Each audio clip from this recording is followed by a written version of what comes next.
സർവശക്തനായ ദൈവത്തിന്റെ പരിശുദ്ധ നാമം വാഴ്ത്തപ്പെടുമാറാകട്ടെ. ഓരോ ദിവസവും ദൈവം നമ്മെ അത്ഭുതകരമായി നടത്തുന്നു. സംഭവങ്ങൾ, അനിഷ്ട സംഭവങ്ങൾ, അപകട മരണങ്ങൾ, മാരകരോഗങ്ങളാൽ പിടിപെട്ട് ഈ ലോകത്ത് നിന്ന് അനേകർ മാറ്റപ്പെടുന്നു. പ്രകൃതിക്ഷോഭങ്ങൾ, യുദ്ധഭീഷണി എല്ലാത്തിന്റെയും നടുവിൽ സമാധാനത്തോടെ ജീവിപ്പാൻ സകല ബുദ്ധിയും കവിയുന്ന ദൈവസമാധാനം ദൈവം നമുക്ക് തന്നു. ഈ കൃപയിൽ നാം ആയിരിക്കുന്നവർ ദൈവത്തെ സ്തുതിക്കുന്നു. ഇന്ന് പകലിൽ നാം ദൈവത്തെ ആരാധിപ്പാൻ നമ്മുടെ കർത്താവ് നമ്മുടെ മധ്യയുണ്ട്. നാം ആരാധിക്കുന്ന ഇടത്ത് നമ്മുടെ മധ്യയുണ്ട്. നാം ഇവിടെ ഓരോരുത്തരും ആയിരിക്കുന്ന സ്ഥലത്ത് ദൈവത്തെ ആരാധിക്കുമ്പോൾ നമ്മളിപ്പോൾ ഒരു സ്ഥലത്ത് ഒരുമിച്ച് കൂടിയിട്ടില്ല എങ്കിലും നമ്മളായിരിക്കുന്നിടത്ത് കർത്താവിന്റെ സാന്നിധ്യമുണ്ട്. ഇന്ത്യയിൽ മാത്രമല്ല, എല്ലാ രാജ്യങ്ങളിലും ദൈവമക്കൾ ദൈവത്തെ ആരാധിക്കുന്നു, പ്രാർത്ഥിക്കുന്നു.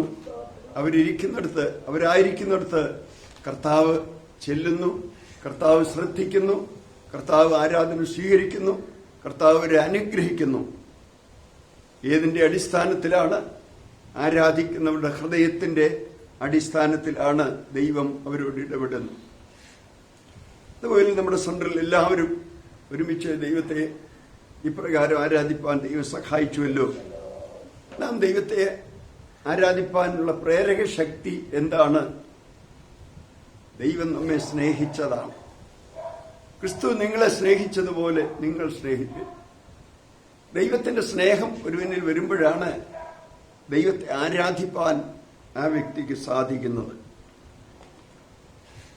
പഴയ നിയമകാലത്ത് ദൈവത്തെ ആരാധിക്കുന്നതിനു വേണ്ടി മൃഗങ്ങളെ അർപ്പിച്ച് രക്തം ചിന്തി ദൈവത്തെ പ്രസാദിപ്പിക്കുമായിരുന്നു. 118 സങ്കീർത്തനം 27 വാക്യം വായിക്കാം.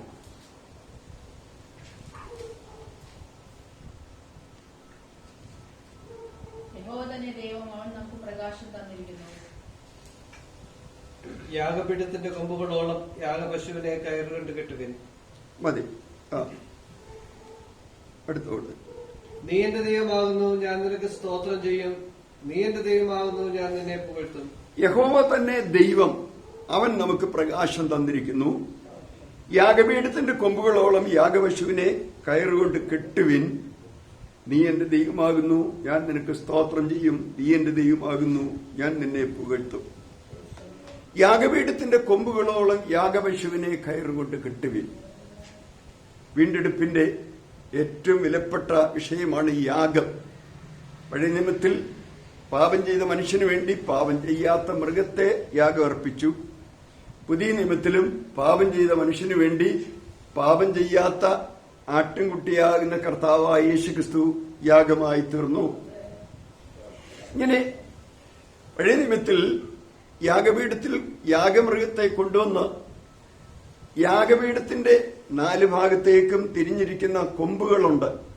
ആ കൊമ്പിൽ കെട്ടി നിർത്തി ആ യാഗപീഠത്തിന്മേൽ അതിനെ ബലിയർപ്പിക്കുന്നു.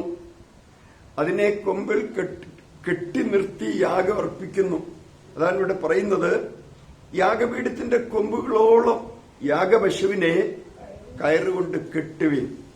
ഇത് കർത്താവായ യേശുക്രിസ്തുവിന്റെ യാഗത്തിന്റെ നിഴലാണ്. യാഗമൃഗം കർത്താവായ യേശുക്രിസ്തുവാണ്. യാഗപീഠം കാൽവരി ക്രൂശാണ്. അതിനെ കെട്ടുന്ന കയറ് സ്നേഹമാണ്, ദൈവസ്നേഹം.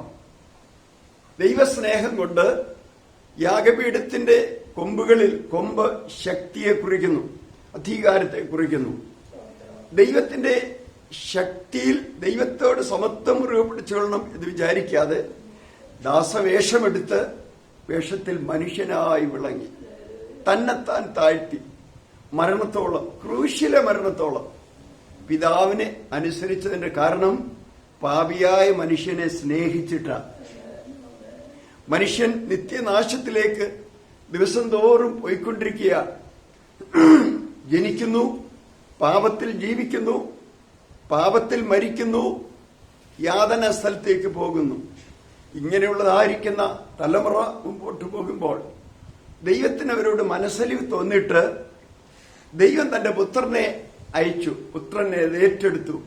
പിതാവേ, ഞാൻ പോകാം എന്ന് പറഞ്ഞു. അങ്ങനെ താൻ നമുക്ക് വേണ്ടി നമ്മൾ ആവശ്യപ്പെടാതെ, നമുക്ക് ഇങ്ങനൊരു വിഷയം, ഒരു വീണ്ടെടുപ്പ്, ഒരു രക്ഷയുണ്ടാകുമെന്ന് ചിന്തിക്കാതിരിക്കുമ്പോൾ, മനുഷ്യവർഗത്തിന് ഇതറിയാതിരിക്കുമ്പോൾ, കർത്താവായ യേശുക്രിസ്തു ഈ ഭൂമിയിൽ വന്നു. താൻ തന്നെ പാപിയായ മനുഷ്യനെ, നമ്മെ സ്നേഹിച്ച് തന്റെ ജീവനെ നമുക്ക് വേണ്ടി വെച്ചു തന്നു. താൻ ദൈവപുത്രനാകിയാൽ വീണ്ടും ജീവൻ പ്രാപിച്ച് താൻ കടന്നുപോയി. ദൈവപുത്രൻ ഈ ഭൂമിയിൽ വന്ന് നിന്ദിക്കപ്പെട്ടു, ത്യജിക്കപ്പെട്ടു, വ്യസനപാത്രമായി, രോഗശീലിച്ചവനായി, കണ്ടാൽ ആളെല്ലാം തോന്നുമാറി വിരൂപനായി, ഇത്രമാത്രം കഷ്ടത സഹിച്ച് യാഗപീഠത്തിന്മേൽ ബലിയായി തീർന്നു. അഥവാ കാൽവറിയിൽ പൂർണ്ണമായി അവസാനത്തുള്ള രക്തവും ഊറ്റി നമ്മെ സ്നേഹിച്ച് വീണ്ടെടുത്തു.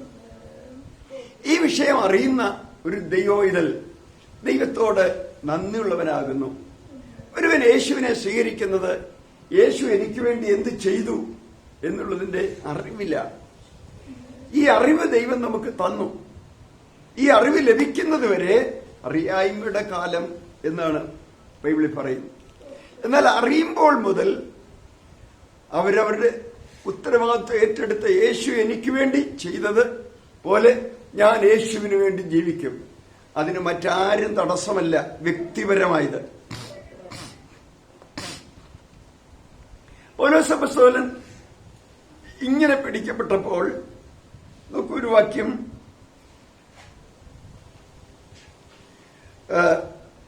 അപ്പോസ്തലപ്രവൃത്തി 20-ാം അധ്യായം 22 മുതൽ 24 വരെ. ഇപ്പോൾ ഇതാ ഞാൻ ആത്മാവിനാൽ ബന്ധിക്കപ്പെട്ടവനായി യെരൂശലേമിലേക്ക് പോകുന്നു. ബന്ധനങ്ങളും കഷ്ടങ്ങളും എനിക്കായി കാത്തിരിക്കുന്നു എന്ന പരിശുദ്ധാത്മാവ് പട്ടണം തോറും സാക്ഷ്യം പറയുന്നതല്ലാതെ അവിടെ എനിക്ക് നേരിടുവാനുള്ളത് ഒന്നും ഞാൻ അറിയുന്നില്ല. എങ്കിലും ഞാൻ എന്റെ പ്രാണനെ വിലയേറിയതായി എണ്ണുന്നില്ല. എന്റെ ഓട്ടവും ദൈവകൃപയുടെ സുവിശേഷത്തിന് സാക്ഷ്യം പറയേണ്ടതിന് കർത്താവായ യേശു തന്ന ശുശ്രൂഷയെ തേക്കണം എന്നേ എനിക്കുള്ളൂ.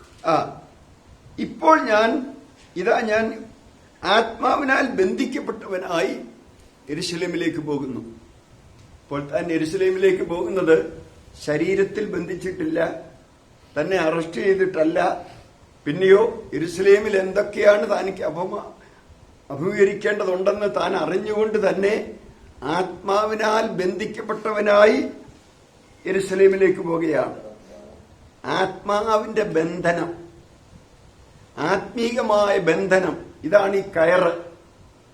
കർത്താവായ യേശുക്രിസ്തുവിനോട് ഒരു വ്യക്തി ബന്ധിക്കപ്പെട്ടിരിക്കുന്നത് ആത്മാവിന്റെ ബന്ധനത്തിലാണ്.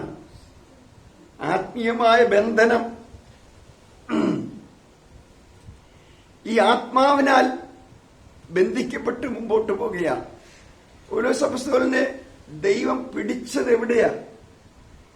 ആ പിടിച്ചപ്പോൾ മുതൽ ആ ബന്ധത്തിൽ വന്നു കഴിഞ്ഞു.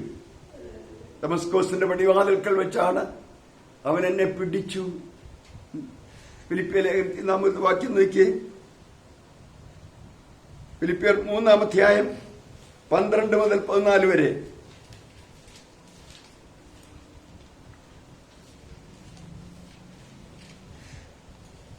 ലഭിച്ചു കഴിഞ്ഞു എന്നോ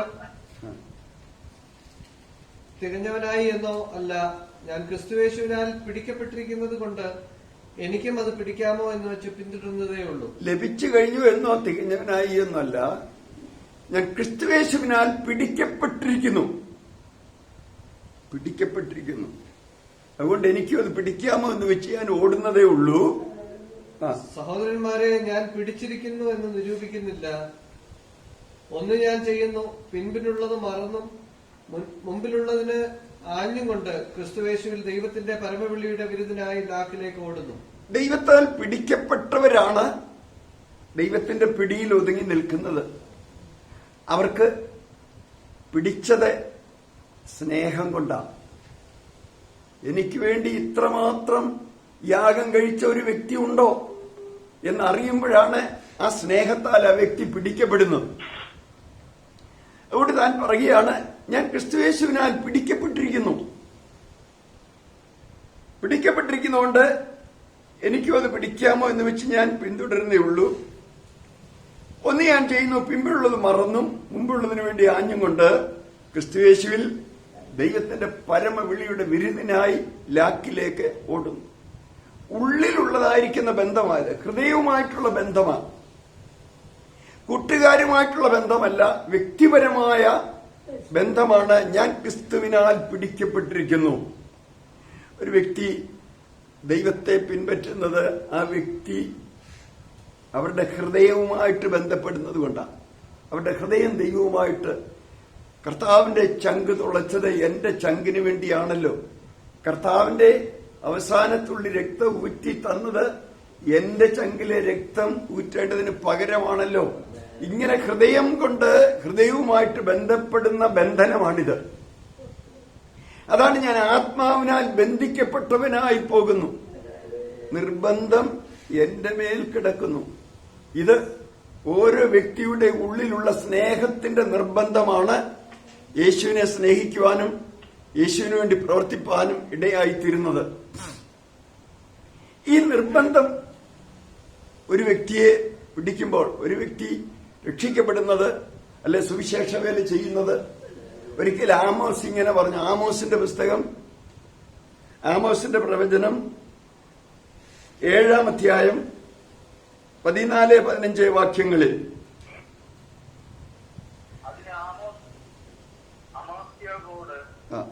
ഞാൻ പ്രവാചകനല്ല, പ്രവാചക ശിഷ്യനുമല്ല, ഇടയനും കാട്ടത്തിപ്പഴം കൊടുക്കുന്നവരും അത്രേ. ഞാൻ ആടുകളെ നോക്കിക്കൊണ്ടിരിക്കുമ്പോൾ യഹോവ എന്നെ പിടിച്ചു. നീ ചെന്ന് എന്റെ ജനമായ ഇസ്രായേലിനോട് പ്രവചിക്കാൻ യഹോവ എന്നോട് കൽപ്പിച്ച ഉത്തരം പറഞ്ഞു. മതി. ആമോസ് 7:14-15 പ്രവാചകന് പ്രവചന ശുശ്രൂഷ ചെയ്തുകൊണ്ടിരിക്കുമ്പോൾ, ഇസ്രായേലിന്റെ പാപത്തെ വിളിച്ചറിയിച്ചുകൊണ്ടിരിക്കുമ്പോൾ, അവിടുത്തെ രാജാവ്, യഹൂദന്മാരുടെ രാജാവായ അമസ്യാവ് പ്രവാചകനോട് പറയുകയാണ്, നീ ഇവിടെങ്കിലും പ്രവചിക്കണ്ട, നീ മറ്റൊരു സ്ഥലത്ത് പോയി പ്രവചിച്ച് ഉപജീവനം കഴിച്ചു, ഇവിടെ വേണ്ട, ഇവിടെ ഞങ്ങളൊക്കെ ഉണ്ട്, ഇത് ദൈവത്തിന്റെ നഗരമാണ്. ഉടനെ ആമോസ് പറയുന്ന ഇതാണ്, ഞാൻ പ്രവാചകനല്ല, പ്രവാചകന്റെ ശിഷ്യനുമായിരുന്നിട്ടില്ല, ഞാനൊരു ഇടയനായിരുന്നു. ആടുകളെ മേയിച്ച് കാട്ടത്തിപ്പഴവും പെറുക്കി ഇങ്ങനെ നടന്നപ്പോൾ ഒരിക്കൽ ദൈവം എന്നെ കയറി പിടിച്ചു. ദൈവം എന്നെ പിടിച്ചു, നീ ഇതൊക്കെ വിട്ടിട്ട് ഇസ്രായേലിന് അവരുടെ പാപം ഓർപ്പിക്കാനായിട്ട് പറഞ്ഞു. അപ്പോൾ തനിക്ക് യോഗ്യത ഒന്നും പറയുവാനായിട്ടില്ല. ആമോസ് പറയുകയാണ്, എന്നെ ദൈവം പിടിച്ചതാണ്. ദൈവം ഇതിലെ ദൈവമക്കളെ, ദൈവം നമ്മെ പിടിച്ചത് കൊണ്ടാണ് നമ്മളിവിടെ വന്നത്. അവന്റെ പിടിയിൽ ഒതുങ്ങി നിൽക്കുന്നവർ അവന്റെ കരത്താൽ വഴി നടത്തപ്പെടും. ദൈവം പിടിച്ചു. ഇത് ഉള്ളുകൊണ്ടുള്ളതായിരിക്കുന്ന യാത്രയാണ്. ഹൃദയത്തിൽ തീരുമാനമുള്ളതിനനുസരിച്ച് യാത്രയുള്ളൂ. മറ്റുള്ളവരുടെ നിർബന്ധത്തിൽ ഒരാൾ വരുന്നത് അവരുടെ ഹൃദയത്തിനകത്ത് ആ ബന്ധനം വരുന്നില്ലെങ്കിൽ അതുകൊണ്ട് അർത്ഥമില്ല. ഒരാൾ നിർബന്ധിച്ച് ആരാധനയ്ക്ക് പോകുന്നതോ, നിർബന്ധിച്ചിട്ട് സ്നാനപ്പെടുന്നതോ, നിർബന്ധിച്ചിട്ട് ബൈബിള് വായിക്കുന്നതോ ഒന്നുമല്ല ആവശ്യം. അവർക്ക് ബോധവൽക്കരണം കൊടുത്തിട്ട് അവര് തന്നെ അത് ഏറ്റെടുക്കണം. എന്താണ് ബോധവൽക്കരണം കൊടുക്കേണ്ടത്? കർത്താവായ യേശു ക്രിസ്തു എനിക്ക് വേണ്ടി ഞാൻ ജനിക്കുന്നതിന് മുമ്പ് തന്നെ ചെയ്തു കഴിഞ്ഞതാണ്. ഇത്ര വലിയ സ്നേഹം എനിക്ക് വേണ്ടി ചെയ്തിരിക്കെ ഞാൻ ആ യേശുവിനെ സ്വീകരിക്കും, ഞാൻ ആ യേശുവിനെ പിൻപറ്റും. യേശു എനിക്ക് തന്നിരിക്കുന്ന പ്രമാണമാകുന്ന വചനം ബൈബിൾ ഞാൻ സ്വീകരിക്കും. ആ വചനത്തെ ഞാൻ പഠിക്കും, ധ്യാനിക്കും, അത് അനുസരിക്കും. ആ കർത്താവായ യേശുവിനെ കുറിച്ച് ഞാൻ മറ്റുള്ളവരോട് സാക്ഷിക്കും. ഇങ്ങനെയുള്ളതെല്ലാം ഉള്ളിൽ നിന്നുള്ള നിർബന്ധമാണ്. കാരണം എന്ത്? ദൈവസ്നേഹം നമ്മുടെ ഹൃദയത്തിൽ വന്നു, യേശു ഉള്ളിൽ വന്നു. യേശുവിന്റെ വചനം ഒരുവന്റെ ഉള്ളിൽ സ്വീകരിക്കുമ്പോൾ യേശുവിനെ സ്വീകരിക്കുകയാണ്. യേശു പറഞ്ഞത് അതുപോലെ ഉള്ളിൽ അനുസരിക്കുമ്പോൾ അത് പറഞ്ഞ യേശുവിനെ ഉള്ളിൽ സ്വീകരിക്കുകയാണ്. ഇങ്ങനെ ദൈവത്താൽ നിയന്ത്രിക്കപ്പെട്ട വ്യക്തിയാണ് ദൈവത്തിന്റെ വഴിയെ പോകുന്നത്. പഴയ നിയമകാലത്തെ ഒരു സംഭവകഥ നമ്മൾ കാണുന്നുണ്ട്. ശമൂവേലിന്റെ പുസ്തകത്തില് 1 ശമൂവേൽ 6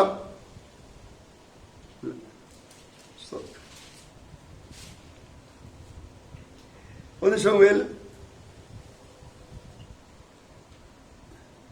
6 അധ്യായം 12 വാക്യം. 6:12. ആ പശുക്കൾ നേരെ ബേത്ത്ശേമിലേക്കുള്ള വഴിക്ക് പോയി. അവ കരഞ്ഞുകൊണ്ട് വലത്തോട്ടോ ഇടത്തോട്ടോ മാർച്ച് പെരുവഴിയിൽ കൂടി തന്നെ പോയി. ഫെലിസ്ത്യ പ്രഭുക്കന്മാരും ബേത്ത്ശേമിന്റെ അതിർവരെ പിന്നാലെ ചെന്നു. ഇവിടെ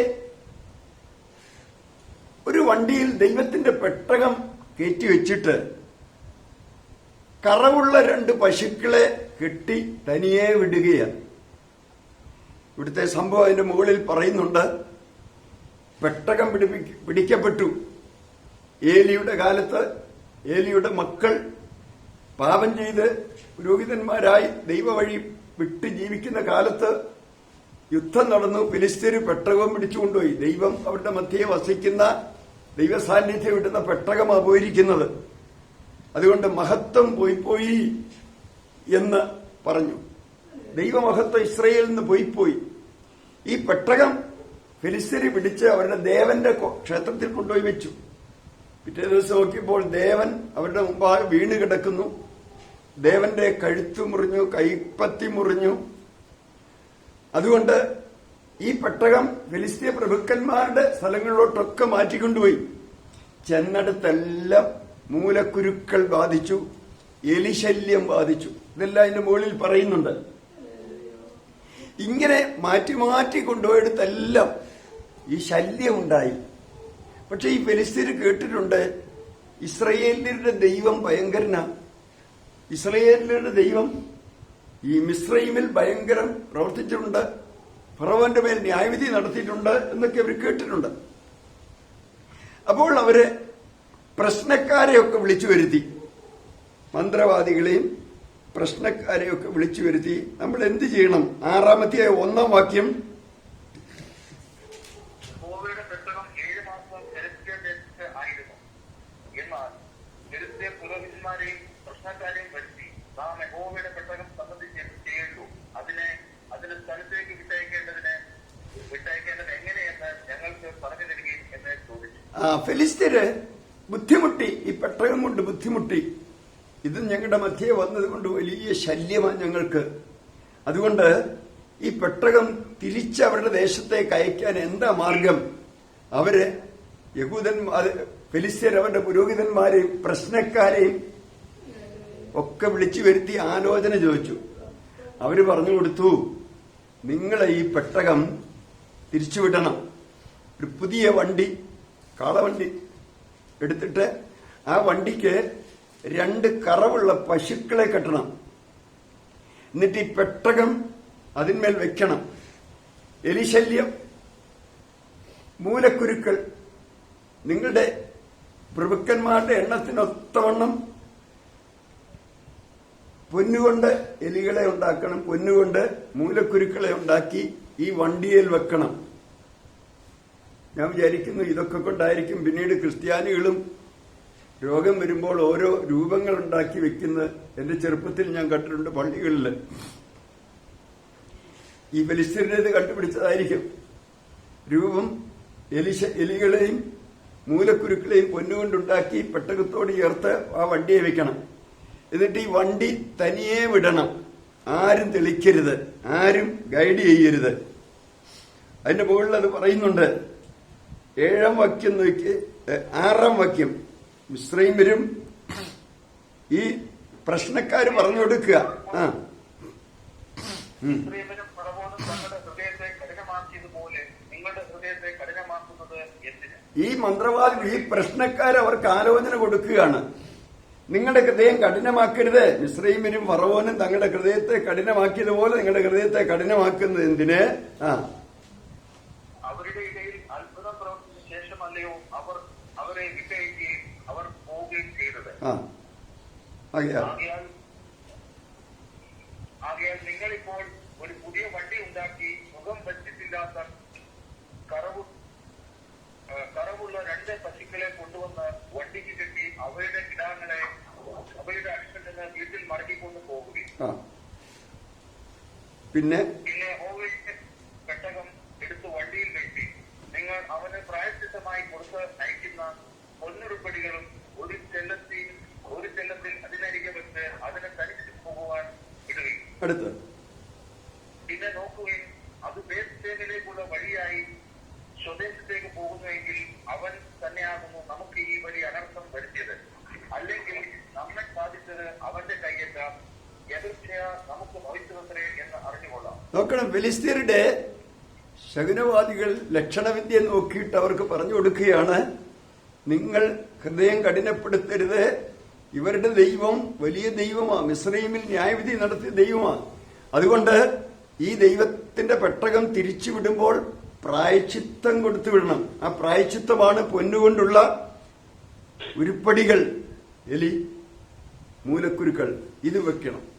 എന്നിട്ട് കറവുള്ള 2 പശുക്കളെ ആ വണ്ടിക്ക് കെട്ടിയിട്ട് തനിയെ വിടണം. അതിന്റെ കുട്ടികളെ കൂട്ടിലിട്ട് അടയ്ക്കണം. ഇത് നേരെ ഇസ്രയേൽ ദേശത്തേക്ക് ബേത്ത്ശേമെശിലേക്ക് തന്നെ പോകുന്നുണ്ടെങ്കിൽ നമുക്ക് തീരുമാനിക്കാം അവരുടെ ദൈവമാ നമ്മളെ ബാധിച്ചത്. അല്ല, ഈ പശുക്കൾ വണ്ടിയും വേറെ എവിടെയുമാ പോകുന്നെങ്കിൽ നമുക്ക് ചിന്തിക്കാം ഇത് യാദൃശ്യമായി സംഭവിച്ചതാണ്. എന്താണ് ഇത് വെളിപ്പെടുത്തുന്നത്?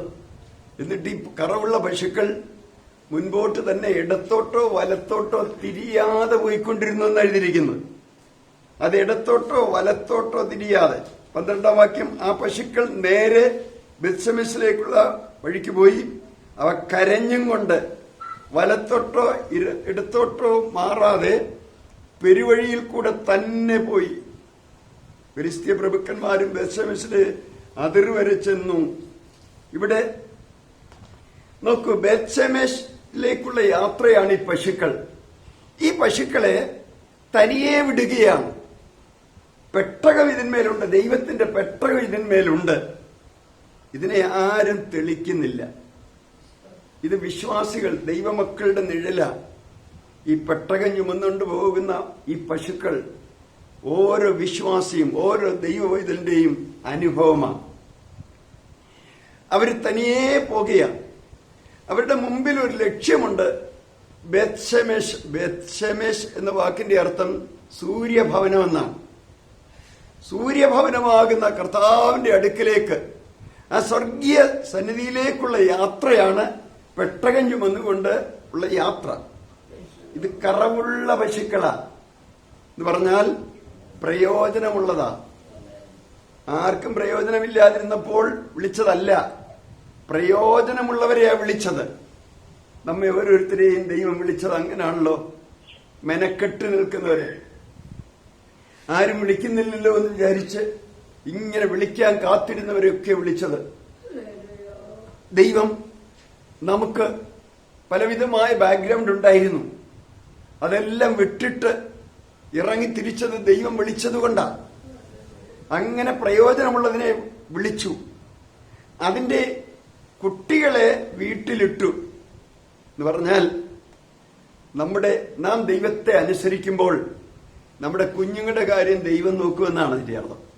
അതിനെക്കുറിച്ച് ഭാരപ്പെടണ്ട. ശിഷ്യന്മാരോട് കർത്താവ് പറഞ്ഞതാണ്, നിങ്ങൾ ഇങ്ങനെ ഹൃദയത്തിൽ എന്താ ചിന്തിക്കുന്നത്? എന്ത് തിന്നും, നാളെ എന്തുടുക്കും? ഇവയൊക്കെ ലോകജാതികളാ ചിന്തിച്ച് ഭാരപ്പെടുന്നത്. നിങ്ങളോ? നിങ്ങളെ ഏൽപ്പിച്ചത് നിങ്ങൾ ചെയ്യേ. മുൻപേ അവന്റെ രാജ്യവും നീതി നിങ്ങൾ അന്വേഷിക്കേ. അതോടുകൂടി ഇതൊക്കെ കിട്ടും. യഥാർത്ഥത്തിൽ ദൈവം വിളിച്ചിരിക്കുന്നത് ചെയ്യുമ്പോൾ അവരുടെ കുഞ്ഞുങ്ങളുടെ കാര്യം ദൈവമാണ് ഏറ്റെടുത്ത് നടത്തുന്നത്. അവരുടെ വിദ്യാഭ്യാസം, അവരുടെ സൗഖ്യം, ആരോഗ്യം, അവരുടെ ഭൗതിക വിഷയങ്ങൾ എല്ലാം ദൈവമാണ് നടത്തുന്നത്. ദൈവത്തെ അനുസരിക്കുന്നവർക്ക് ദൈവം കാര്യങ്ങൾ ക്രമീകരിക്കുന്ന അങ്ങനെയാണ്. ഈ പശുക്കൾ നേരെ ബേത്ത്ശേമെശിലേക്ക് പോകുകയാണ്.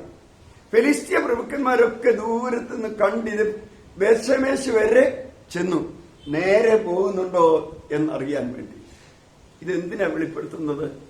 ഇന്നീ ഫിലിസ്ത്യ പ്രഭുക്കന്മാർ പറഞ്ഞ ഇതാണ്, ഇത് നേരെ അവിടെ പോകുന്നുണ്ടെങ്കിൽ അവരുടെ ദൈവമായി ഇതൊക്കെ വരുത്തിയെന്ന് നമുക്ക് മനസ്സിലാക്കാം. ഇല്ല എങ്കിൽ നമുക്ക് യാദൃച്ഛ്യമായി സംഭവിച്ചാണെന്ന് മനസ്സിലാക്കാം. ഇന്ന് ലോകത്ത് നടക്കുന്ന ഈ സംഭവങ്ങളൊക്കെ ദൈവമക്കൾ മനസ്സിലാക്കുന്നു ദൈവമാ വരുത്തിയെന്ന്. ലോകം അറിയുന്നില്ല. പക്ഷെ ലോകം മനസ്സിലാക്കുന്നത് ദൈവമക്കളിൽ കൂടെയാണ്. ദൈവമക്കൾ യഥാർത്ഥത്തിൽ അവരുടെ ആരാധന, പ്രാർത്ഥന, അവർ മറ്റുള്ളവർക്ക് വേണ്ടി മധ്യസ്ഥ ചെയ്യുന്നത് ഒക്കെ മറ്റുള്ളവർ ശ്രദ്ധിക്കുമ്പോൾ അവർ മനസ്സിലാക്കണം ഇത് ദൈവത്തിന്റെ വേലയാണ്. ഇവരുടെ പ്രാർത്ഥന മുഖാന്തരം വിടുതലുണ്ടാകുന്നുണ്ടല്ലോ, ഇവർ പ്രാർത്ഥിക്കുന്നുണ്ടല്ലോ, ഇവർ മറ്റുള്ളവരെ സ്നേഹിക്കുന്നുണ്ടല്ലോ, ഇവർ നേരെ പോകുന്നുണ്ടല്ലോ, അവര് നേരെ നടക്കുന്നുണ്ടോ എന്ന് ദൈവസഭയെക്കുറിച്ചാണ് ദൈവം നോക്കുന്നത്. കാരണം ഇന്ന് ലോകം സുവിശേഷം അറിയുന്നത് ദൈവസഭ മുഖാന്തരമാണ്. ദൈവസഭ എങ്ങനെ ജീവിക്കുന്നു അതിനനുസരിച്ചാണ് ദൈവം പ്രവർത്തിക്കുന്നത്. ഇല്ലെങ്കിൽ ഇത് യാദൃച്ഛ്യമായി സംഭവിച്ചതാണെന്ന് ലോകം ചിന്തിക്കും. ലോകം ഇത് മനസ്സിലാക്കുന്നില്ല. അവർ ചിന്തിക്കുന്നതിൽ യാദൃച്ഛ്യമായി വന്നതാണ്. എന്നാൽ ഒരു സമയത്ത് അവർ മനസ്സിലാക്കണം ഇത് ദൈവത്തിന്റെ പ്രവൃത്തിയാണ്. അവര് പറഞ്ഞത് ശരിയായിരുന്നല്ലോ, ദൈവമക്കൾ പറഞ്ഞത് ശരിയായിരുന്നല്ലോ, അവര് സാക്ഷ്യം പറഞ്ഞത് ശരിയായിരുന്നല്ലോ എന്ന് പിന്നീട് അവർ മനസ്സിലാകണമെങ്കിൽ ദൈവമക്കൾ നേരെ പോണം. അവർ എന്ത് ചെയ്യണം? അവർ ഇടത്തോട്ടോ വലത്തോട്ടോ മാറാതെ പോയി എന്ന് എഴുതിയിരിക്കുന്നു. സുവിശേഷത്താൽ പിടിക്കപ്പെട്ടവർ ഇടത്തോട്ടോ വലത്തോട്ടോ മാറരുത്, നേരെ മുമ്പോട്ട് ബേത്ശേമെശിലേക്ക് പോകണം. പല ദൈവമക്കളും പ്രശ്നങ്ങൾ വരുമ്പോൾ ഇടത്തോട്ടോ വലത്തോട്ടോ തിരിയും. 32-ാം സങ്കീർത്തനത്തിൽ നമ്മൾ വായിക്കുന്നു, ഞാൻ നിന്റെ മേൽ ദൃഷ്ടി വെച്ച് നിനക്ക് ആലോചന പറഞ്ഞു തരും, പോകേണ്ടുന്ന വഴിയിൽ നടത്തും. തുടർന്ന് പറയുന്നു, നിങ്ങൾ ബുദ്ധിയില്ലാത്ത കുതിരയെപ്പോലെയും കോവർ കഴുതയെപ്പോലെയും ആകരുത്. അവയെ നേരെ നടത്തുന്നത് മുഖപ്പട്ടയും കടിഞ്ഞാണും കൊണ്ടാണ്. അവ പോകുന്ന വഴിക്ക് ഇടത്തോട്ട് തിരിയും ഏതെങ്കിലും തീറ്റി കാണുമ്പോൾ, വലത്ത് ഏതെങ്കിലും പഴം കാണുമ്പോൾ. ഇങ്ങനെ വെളുത്തോട്ടും വലത്തോട്ടും തിരിഞ്ഞാൽ നേരെ പോകാൻ പറ്റത്തില്ല. അതുകൊണ്ടാണ് അവരുടെ 2 കണ്ണിന്റെ സൈഡിൽ മുഖപ്പട്ട വെച്ചിരിക്കുന്നത്, നേരെ നോക്കാൻ വേണ്ടിയാ. അവയെ ഇടത്തോട്ട് തിരിഞ്ഞാൽ കടിഞ്ഞാണ് വലത്തോട്ട് പിടിക്കും, അപ്പൊ വേദനിക്കും. അത് വലത്തോട്ട് തിരിഞ്ഞാൽ കടിഞ്ഞാണ് ഇടത്തോട്ട് പിടിക്കും, അപ്പോൾ വേദനിക്കും. ഈ കടിഞ്ഞാണ് മുക്കിൽ കൂടെ കീഴുന്ന വേദനിപ്പിക്കുന്ന. അതുകൊണ്ടാണ് നിങ്ങൾ ബുദ്ധിയില്ലാത്ത കുതിരയും കോവറുകഴുതയും പോലെ ആകരുത്. അവയെ അടക്കി വരുന്നത് കടിഞ്ഞാണ് മുഖപ്പട്ടയും കൊണ്ടാ. എന്നിട്ട് പറഞ്ഞു, ദുഷ്ടന് വളരെ വേദനകളുണ്ട്. നിങ്ങൾക്ക് ആ വേദനയൊന്നും ഇല്ലാതിരിക്കണമെങ്കിൽ നേരെ പോണമെന്നാ. ഇടത്തോട്ടും തിരിയരുത്, വലത്തോട്ടും തിരിയരുത്. ഇത് ശരിയാണ്, ഇതും ശരിയാണെന്ന് പറയരുത്. ഒന്നേ ഉള്ളു ശരി, അതും വേണം ഇതും വേണമെന്ന് പറയരുത്. എന്നെക്കുറിച്ചുള്ള ദൈവഹിതം മാത്രം എനിക്ക് മതി. അവിടെ ഇവിടെ നോക്കിപ്പോയാൽ ലക്ഷ്യം തെറ്റും. പക്ഷേ ഈ പശുക്കൾ നേരെ ഇടത്തോട്ടോ വലത്തോട്ടോ തിരിയാതെ കരഞ്ഞും കൊണ്ടുപോയി എന്നെഴുതിയിരിക്കുന്നത്. ദൈവമക്കൾക്ക് എന്തിനാ കരച്ചില്? ഈ ലോകത്തിൽ ഇടത്തോട്ടോ വലത്തോട്ടോ തിരിയാനുള്ള പരീക്ഷകൾ വരും, നേരെ പോകുവാൻ പല തടസ്സങ്ങൾ വരും, വീട്ടിൽ അടച്ചിട്ടിരിക്കുന്ന കുട്ടികളെക്കുറിച്ചുള്ള വേദന വരും. ഇതൊക്കെ സംഭവിക്കാതിരിക്കാൻ കരഞ്ഞുകൊണ്ട് വല്ലവിധനെയും ലക്ഷ്യത്തിലെത്തണം. അതെ, ഈ പെട്ടകം ലക്ഷ്യത്തിലെത്തിക്കണം എന്നുള്ളതായിരിക്കുന്ന ഭാരത്തോടുകൂടിയുള്ള യാത്രയാണ്. അങ്ങനെ ഈ പെട്ടകവും വലിച്ചുകൊണ്ട് പശുക്കൾ ബേത്ശേമെശിൽ ചെന്നു. ബേത്ശേമെശിൽ ചെന്നപ്പോൾ ബേത്ശേമെശ്യർ എന്ത് ചെയ്തു? ഈ പെട്ടകം താഴെ ഇറക്കി. 14-ാം വാക്യം, വണ്ടി ബേത്ശേമെശിനായ യോശുവയുടെ വയലിൽ വന്നു നിന്നു. അവിടെ ഒരു വലിയ കല്ലുണ്ടായിരുന്നു. അവർ വണ്ടിയുടെ മരം വെട്ടിക്കീറി പശുക്കളെ യഹോവയ്ക്ക് ഹോമയാഗം കഴിച്ചു. സ്തോത്രം. ഈ പശുക്കളുടെ യാത്ര എന്തിനു വേണ്ടിയാണ്? പെട്ടകം അവിടെ കൊണ്ട് വെച്ചേച്ച് തിരിച്ചു വരാൻ വേണ്ടിയല്ല. ഈ ജീവിതയാത്ര എവിടെയാണ്? പെട്ടകം അവിടെ എത്തിക്കുകയും ഈ വണ്ടിയുടെ വിറക് വെട്ടിക്കീറി ഈ പശുക്കളെ അവിടെ ബലിയർപ്പിക്കുകയുമാണ്. ക്രിസ്തീയ ജീവിതം എന്ന് പറയുന്നത് എന്തെങ്കിലും ഒന്ന് ചെയ്തേച്ച് തിരിച്ചു വരുന്നതല്ല.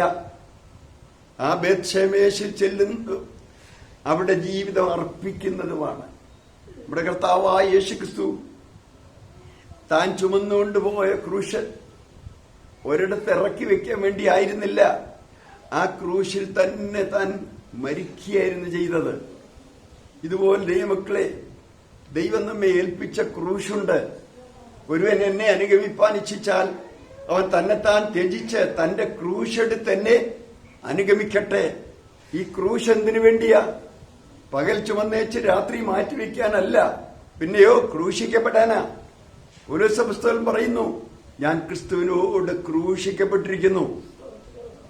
ഇനി ജീവിക്കുന്നത് ഞാനല്ല, ക്രിസ്തു അത്രേ എന്നിൽ ജീവിക്കുന്നു. ക്രിസ്തുവിന്റെ ക്രൂശിലല്ലാതെ എനിക്ക് പ്രശംസിപ്പാൻ ഇടവരരുതേ. അപ്പോൾ ക്രിസ്തീയ ജീവിതം എന്ന് പറയുന്നത് കുറെ കാലം ജീവിച്ചേച്ച് റിട്ടയർമെന്റ് അല്ല, പിന്നെയോ ജീവിതം മുഴുവൻ കർത്താവിന് വേണ്ടി അവസാനിക്കുവാൻ വേണ്ടിയാണ്. പത്രോസ് അപ്പോസ്തലൻ പറയുന്നത്, എന്റെ ഈ മൺകൂടാരം പൊളിഞ്ഞു പോകാനുള്ള സമയം അടുത്തിരിക്കുന്നു എന്നാണ്. ഈ കൂടാരത്തിൽ ഇരിക്കുന്നിടത്തോളം ഞാൻ നിങ്ങളെ ഓർപ്പിച്ച് ഉണർത്തേണ്ടത് ആവശ്യമാകുന്നു. ഫിലിസ്തീൻ ഈ പെട്ടകം അയച്ചത് അവർക്കിതൊന്നും അറിയത്തില്ല. യാദൃശ്യമായി എന്നോ അല്ലെങ്കിൽ അവരുടെ ദൈവം ചെയ്താന്നോ ഒക്കെ സംശയിക്കുന്നുണ്ട്. എന്നാൽ ദൈവത്തെ അറിയുന്നവർ പെട്ടകം വണ്ടിയിൽ കയറ്റിയപ്പോൾ അത് അവർക്ക് ശിക്ഷയായി. ഒരിക്കൽ ദാവീദ് പെട്ടകം പുതിയ വണ്ടിയെ കയറ്റി. ഫെലിസ്തീന് പശുവിനല്ലേ കിട്ടി, നമുക്ക് നല്ല കാളകളെ തന്നെ ആക്കാന്ന് വിചാരിച്ചു. നോക്കൂ, ആ ശമൂവേലിന്റെ പുസ്തകം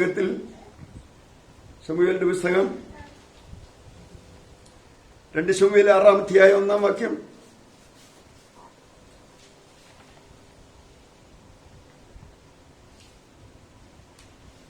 അനന്തരം ദാവീദ് ഇസ്രായേലിൽ നിന്ന് സകല ബിരുദന്മാരുമായി 30,000 പേരെ കൂട്ടി വരുത്തി. കെരൂബുകളുടെ മീതെ അധിവസിക്കുന്നവനായ സൈന്യങ്ങളുടെ യഹോവ എന്ന നാമത്തിൽ വിളിക്കപ്പെട്ടിരിക്കുന്ന ദൈവത്തിന്റെ പെട്ടകം ബാലെ യഹൂദയിൽ നിന്ന് കൊണ്ടുവരേണ്ടതിനും ദാവീദും കൂടെയുള്ള സകല ജനവും അവിടേക്ക് പുറപ്പെട്ടുപോയി. ഫെലിസ്ത്യർ പെട്ടകം ഫെലിസ്ത്യ ദേശത്ത് നിന്ന് തിരിച്ചു കൊണ്ടുവരുവാൻ ദാവീദ് രാജാവായപ്പോൾ തീരുമാനിച്ചു, പെട്ടകം തിരിച്ചു കൊണ്ടുവരണം. അതെ, ദീർഘവർഷങ്ങൾ ഒരു സ്ഥലത്ത് തന്നെ പെട്ടകം ഇരിക്കുക. ശൗലിന്റെ കാലത്ത് അത് ഗണ്യമാക്കിയില്ല. ദാവീദ് തീരുമാനിച്ചു, പെട്ടകം നമുക്ക് കൊണ്ടുവരാം. പക്ഷേ ദാവീദ് പെട്ടകം കൊണ്ടുവരേണ്ടത് ആരാണെന്നോ അതിന്റെ നിയമം എന്താണെന്നോ ഒന്നും ശ്രദ്ധിക്കാതെ രാജകീയ പദവിയിൽ തന്നെ അത് കൊണ്ടുവരാൻ അങ്ങ് തീരുമാനിച്ചു. വലിയ ആഘോഷത്തോടെ കൊണ്ടുവരാൻ അങ്ങ് തീരുമാനിച്ചു. ഇന്നും അതുപോലല്ലേ ചിലരൊക്കെ ക്രിസ്തീയ പ്രമാണങ്ങളൊക്കെ ആഘോഷിക്കുക. ദൈവത്തിന്റെ സന്നിധിയിലാകേണ്ടതുപോലെ ആകണം എന്നുള്ളത് ചിന്തിക്കാതെ ആഘോഷമായിട്ട് നടത്തുക. ആഘോഷം, കൺവെൻഷൻ ആഘോഷം, ബർത്ത്ഡേ ആഘോഷം എന്ന് വേണ്ട എല്ലാ ആഘോഷമാണ്. ദാവീദ് ദൈവത്തെ ഭയപ്പെട്ട് ദൈവത്തിന്റെ അഭിഷിക്തനായ ദാവീദ് അത് ചിന്തിക്കണമായിരുന്നു. പെട്ടകം എങ്ങനെ കൊണ്ടുവരേണ്ടത്? ദാവീദ് വിചാരിച്ചു, ഫെലിസ്ത്യന് പെട്ടകം പശുക്കളെ അല്ലേ കിട്ടിക്കൊണ്ടുവന്നത്, ഞാൻ കാളകളെ തന്നെയാക്കാം, പുതിയ വണ്ടിയിലാക്കാം, എന്നിട്ട് ഇസ്രയേലിൽ നിന്ന് സകല ബിരുദന്മാരെ കൊണ്ടുപോകാം. 30,000 പേരെ കൂട്ടി കെരൂബുകളുടെ സൈന്യങ്ങളുടെ യഹോവ എന്ന് നാം വിളിക്കപ്പെട്ടിരിക്കുന്ന ദൈവത്തിന്റെ പെട്ടകം ബാലെ യഹൂദയിൽ നിന്ന് കൊണ്ടുവരേണ്ടത് ദാവീദ് സകല ജനം അവിടേക്ക് വലിയ ആഘോഷത്തോടുകൂടെ പോവുകയാണ്. ദൈവമക്കളെ, ഇന്നൊരു ഉപവാസം ആഘോഷമാണോ? ഹൃദയം നുറുങ്ങി കരയേണ്ടതല്ലേ? ആരാധന വെറും ആഘോഷമാണോ? ഹൃദയം ദൈവസന്നിധിയിൽ നന്ദിയുള്ള ഹൃദയത്തോടെ ചെയ്യേണ്ടതല്ലേ? ഇതൊക്കെ അറിയാവുന്ന ജനം പിൻതലമുറ വന്നപ്പോൾ എല്ലാം ആഘോഷം പോലെ അങ്ങ് ചെയ്യുക. ആഘോഷം. ബിരുദന്മാരെ കൊണ്ട് പോയി. ദാവീദ് ബിരുദന്മാരെ കൊണ്ടുപോയി. ദാവീദ് അന്വേഷിക്കേണ്ടതായിരുന്നു പെട്ടകം എങ്ങനെയാ കൊണ്ടുപോകേണ്ടത്. പെട്ടകം ആരാ ചുമക്കേണ്ടത്? ലേവ്യരാണ്, തോളിൽ ചുമക്കേണ്ടതാണെന്നൊക്കെ അന്വേഷിക്കേണ്ടതിന് പകരം ദാവീദ് കൊണ്ട്. പക്ഷേ ദാവീദിന് ദുഃഖമായി തീർന്നു. പെട്ടകം ഒരാൾ കയറി പിടിച്ചു, അയാൾ അപ്പോഴേ മരിച്ചു. എങ്ങനെ ഞാൻ ഈ പെട്ടകം കൊണ്ടുവരേണ്ടു? അടുത്ത് കണ്ട വീട്ടിലോട്ട് കയറ്റിവെച്ചു, ഓബേദ്ഏദോമിന്റെ വീട്ടിലോട്ട് കയറ്റിവെച്ചു. പിന്നീട് അന്വേഷിച്ചപ്പോൾ പറഞ്ഞു ഓബേദ്ഏദോമിനെയൊക്കെ അനുഗ്രഹിച്ചെന്ന്. ഓബേദ്ഏദോമിന്റെ വീട്ടിലോട്ട് കയറ്റിവെച്ചത് പ്രമാണം നോക്കിയൊന്നുമല്ല, പെട്ടെന്ന് ഉള്ള ക്രമീകരണമാണ്. അതുകൊണ്ട് ഓബേദ്ഏദോമിന് അതൊന്നും ശിക്ഷയായില്ല. അവൻ ഭയത്തോടുകൂടെ താൻ അറിയും പോലെ തന്നെ ദൈവത്തെ സേവിപ്പാൻ തീരുമാനിച്ചു. അതുകൊണ്ട് ആ കുടുംബത്തിന് അനുഗ്രഹമായി. ഇന്ന് ആത്മീയ ഗോളത്തിൽ ആത്മീയ ശുശ്രൂഷകളൊക്കെ ബിരുദന്മാരെ ഏൽപ്പിച്ചിരിക്കുന്ന കാലമാണ്. ആത്മീയ ശുശ്രൂഷയൊന്നും ബിരുദന്മാരെ ഏൽപ്പിക്കേണ്ടതല്ല, പരാക്രമശാലികളെ ഏൽപ്പിക്കേണ്ടതല്ല, പണക്കാരെ ഏൽപ്പിക്കേണ്ടതല്ല. പിതാക്കന്മാരുടെ കാലത്ത് ദൈവത്തിന്റെ സഭ അഭിഷിക്തന്മാരാ നടത്തിയത്. 1-ാം നൂറ്റാണ്ടിൽ സഭയുടെ ഭൗതിക കാര്യങ്ങളൊക്കെ ക്രമീകരിക്കാൻ വേണ്ടി ചിലരെ തെരഞ്ഞെടുത്തു. 7 പേരെ തെരഞ്ഞെടുത്തു. ആ 7 പേര് പരിശുദ്ധാത്മാവും ജ്ഞാനവും നിറഞ്ഞവരായിരുന്നു. അവസരം കിട്ടുമ്പോൾ സുവിശേഷം അറിയിപ്പാൻ അഭിഷിക്തരായിരുന്നു. ഇന്ന് കൗൺസിലുകളിലോ ഒക്കെയും അതൊന്നും നോക്കാതെ ബിരുദന്മാരെയും പണക്കാരെയും വിദ്യാസമ്പന്നരെയും ഒക്കെ നോക്കി ചെയ്യുന്നതുകൊണ്ട് പ്രശ്നങ്ങളുടെ പരിഹാരം പണ്ടൊക്കെ ഉപവസിച്ചും പ്രാർത്ഥിച്ചുമാണെങ്കിൽ ഇന്ന് പ്രശ്നം പരിഹരിക്കാൻ നോക്കുന്നത് പോലീസ് കേസിൽ കൂടെയും അഡ്വക്കേറ്റിൽ കൂടെയും ഒക്കെയായ ദുഃഖകരമായ അവസ്ഥ നമുക്ക് കാണാം. ബിരുദന്മാരല്ല. പിന്നീട് ദാവീദ് വേദനിച്ചിട്ട് താൻ ഇങ്ങനെ ചിന്തിച്ചു, എന്താ അതെങ്ങനെ സംഭവിച്ചത്? അപ്പോൾ പുരോഹിതന്മാരെ ഒക്കെ വിളിച്ചു വരുത്തി, എന്താ നമുക്ക് ആ സംഭവിച്ചത്? പുരോഹിതന്മാര് പറഞ്ഞു കൊടുത്തു, ദാവീദ് രാജാവേ, പെട്ടകം വണ്ടിയിലല്ല കയറ്റേണ്ടത്, ലേവ്യ പുരോഹിതന്മാര് തോളിൽ ചുമന്നുകൊണ്ടാ വരേണ്ടത്. അതുകൊണ്ട് ദാവീദ് പിന്നീട് ദൈവപ്രമാണം അനുസരിച്ച് പെട്ടകം തോളിൽ ചുമന്നുകൊണ്ട് ലേവ്യരെ കൊണ്ടുവരിച്ചു. അപ്പോൾ അത് തനിക്ക് വലിയ സന്തോഷമായി. പെട്ടകത്തിന്റെ മുമ്പിൽ നൃത്തം ചെയ്ത് അനുഗ്രഹം പ്രാപിച്ചു. ഇവിടെ പിന്നീട് പുരോഹിതന്മാരോട് ദാവീദ് പറഞ്ഞു, നമ്മൾ ദൈവത്തെ അന്ന് അന്വേഷിച്ചത് നിയമപ്രകാരമല്ലായിരുന്നല്ലോ. 1 ദിനവൃത്താന്തം 15-ാം അധ്യായം 13 വാക്യങ്ങളിൽ എഴുതിയിരിക്കുന്നു, നിയമപ്രകാരമല്ലായിരുന്നല്ലോ നമ്മൾ അന്ന് പെട്ടകം കൊണ്ടുവന്നത്. അതുകൊണ്ട് ദൈവം നമുക്ക് ദുഃഖം വരുത്തി. ദൈവത്തിന്റെ പ്രമാണം നിയമപ്രകാരം പോയില്ലെങ്കിൽ അത് ദുഃഖകരമായി തീരുമെന്ന് അവിടെ എഴുതിയിരിക്കുന്നു. മാത്രവുമല്ല, ഈ ക്രിസ്തീയ ജീവിതം ദൈവത്തിന്റെ ആത്മാവിനാൽ ബന്ധിക്കപ്പെട്ടാണ്, ദൈവസ്നേഹത്താൽ നിർബന്ധിക്കപ്പെട്ടാണ് മുൻപോട്ട് പോകുന്നത്. ഒടുവിലായി ഈ പൗലോസ് ഇങ്ങനെ പറഞ്ഞു, 2 ദിനവൃത്താന്തം 4-ാം അധ്യായം 6-ാം വാക്യത്തിൽ, ഞാൻ നല്ല ഓർമ്മരുതു. അതെ, 6-ാം വാക്യത്തിൽ